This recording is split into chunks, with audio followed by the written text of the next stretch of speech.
the usage statistics of social media among the youth very clearly bring out this aspect.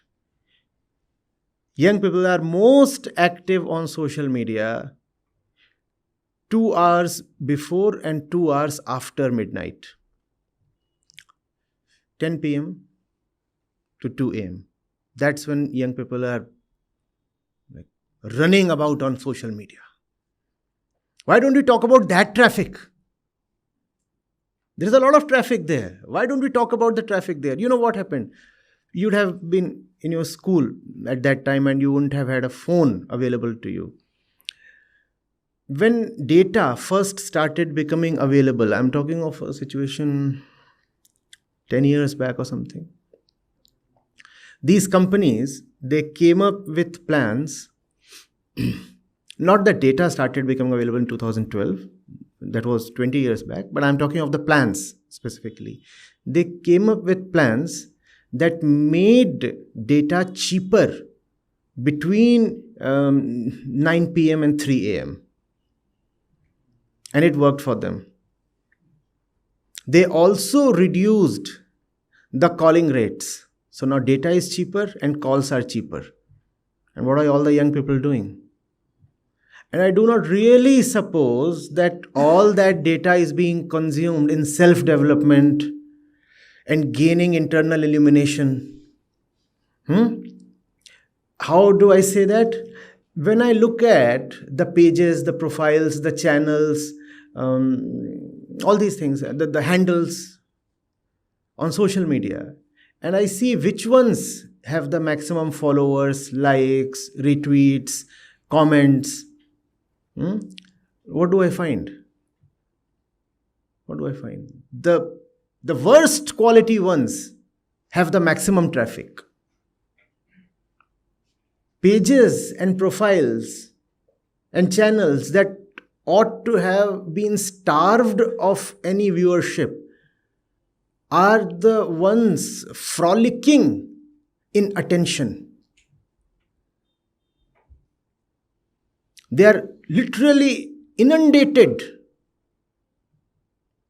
with viewership. And all that is happening between 10 p.m. and 2 a.m.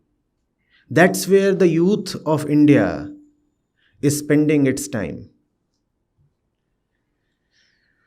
First of all, your time is not going into something you'd want it to be devoted to. Secondly, you are empowering. I'm not talking about you, please. It's not. I'm talking about the youth of this country in general. Secondly, you are empowering all kinds of worthless and very mediocre people. And they are turning into your role models, your celebrities. It's a double jeopardy. That which deserves to command your attention is being starved of attention. And even viewership is a market. If you do not look at it, if you do not look at something, that thing in due course of time will cease to exist. You know how the social media engines operate.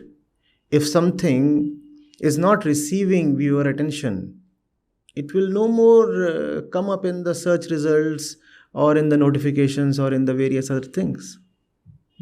On the other hand, if something is getting popular, it will get more popular. It will be shown to more people. So figure out where your time is really going. There are things you can do nothing about. You or I cannot change the traffic situation in Mumbai, right? But there are things we can do something about. Let's rather talk of them. Otherwise, talking of immovables becomes a clever internal ploy to not move even the movable. Talking about the unchangeable becomes an excuse to not change even the changeable. Hmm? Figure out where your time is. And if commuting takes so much time, use that constructively. I do not know whether the train or bus or personal thing you are using affords you that kind of convenience, but if you can read, read. If you cannot read, use earphones or headphone. Hmm? Use audio files. That's the best use of. There have been people who have educated themselves in the course of their journeys. There have been people who have written beautiful books in the course of their hospitalization. So try to make the best use of whatever situation you are in. I do not know whether this satisfies you, but